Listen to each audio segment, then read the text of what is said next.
जय जगन्नाथ सांग मैंने चलतु मुझे डिनर रे मो हजबैंड पे स्पेशली सरप्राइज चिकेन प्रिपेयर करुच्ची जो कि मुझे 250 ग्राम चिकेन नहीं सहित हलदी लुण सोरिष तेल दीटा मैरिनेट करके 5 मिनट रखी दूचे जेहेतु आम दीज 250 ग्राम आम सफिसीयंट हम बोली भाविकी मुझे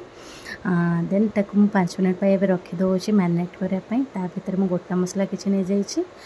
किसी परिमाण में बेसी पकड़े भी भल लगे 250 ग्राम कंसिस्टेंसी देन आसला अदा रसुण बटा मु रखीदे देन मु प्रेशर कुकर बसई तादर सोरिष तेल नहीं जाइए कारण नॉनवेज सोरिष तेलटा प्रिफर करे बहुत भल भी लगे सोरिष तेल करके भी खाइबे जानवे सोरिष तेलटा बहुत टेस्टी और हेल्दी भी देहपाई देन तादेह मुझे किसी गोटा मसला दे देइछि पियाज काटिक रखिए पियाज पाड़ पियाज मुझे ऐड कर देइछि जोथि कि चिकेन बनवाई मुझे मसला किसी प्रिपेयर कर जमीक धनिया पाउडर लंका पाउडर एंड आम लुण हल्दी जहाँ भी आम तरकारी पकाऊ नीतिदिन तो रखीदे देन गोटा कंचा लंका पकई से मसला को सब से पियाज ब्राउन होगापर मुझे ऐड कर देइछि किसी आउ एक्सट्रा मुझे ऐड करनी जी आवश्यकता घर जिनस नहीं करटा देहपाई भी बहुत भल आम बाहर तेल मसला खाଇବା अपेक्षा कौ तेल कौन कर जानूनी तो घर कर खाଇବା बेटर देन ये अदा रसुण पेस्ट रखा जाए किसी पानी देकर किसी समय मिक्स करदेली तापर मुझे किसी समय ढाकन दे रखीदेवी कारण मसलाटा आमर भलसे झरीगला टेस्टा भल आसो देन देखो मसलार कलर केमती आसला जेपर्यंत ऑयल न बाहर मसलार जानवे मसलाटा परफेक्टली आमर होना तापर भूली जाइए एक्चुअली टमाटो देवाई देन टमाटो ऐड कर देइछि मसलार जो कि आमर तरकारी कलर तो भल हम सहित टेस्ट भी भल आसीज देन किसी समय ढाकन दे रखीदेली जो कि मसलाटा भलसे जरीज देन मसला जरीगला किसी समय वेट करी देन किसी चिकेन पकई ढाकन दे रखी देखते चिकेन आमर सॉरी मसलारू केमती ऑयल आसीगला मसला को भल भाव जरीबा देवे ना भल लगे ना तरकारी देन चिकेन मैरिनेट कर रखी थे ऐड करदेली किसी समय एमती मिक्स करापर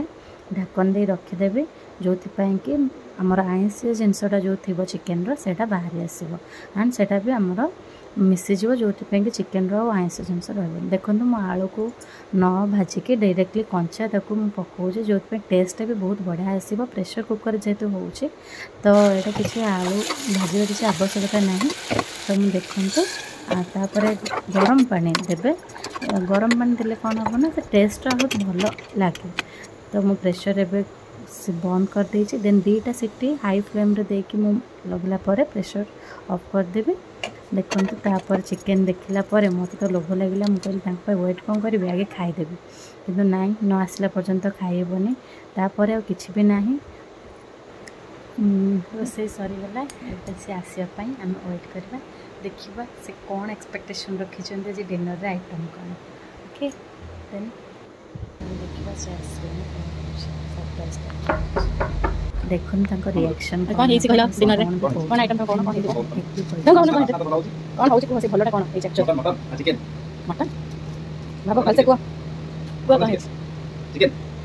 चिकेन तमे को गटे जोड़ को चिकेन चिकेन और देखिया तो गेस्ट ठीक होछि कौन ओके फाइनली से पहुँच गले आ जानी भी देले कौन एक्चुअली आमर डिनर रे होछि तो चलतु देखा खाइ केमिति कौन रेसिपीटा होती कमेंट माध्यम जनइबे जय Jagannath good night to all देखते ये चिकेनटा केमती खावाई भी बहुत ही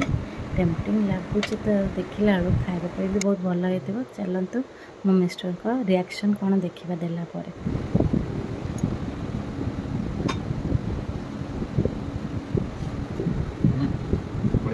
अच्छा थैंक यू फॉर वाचिंग।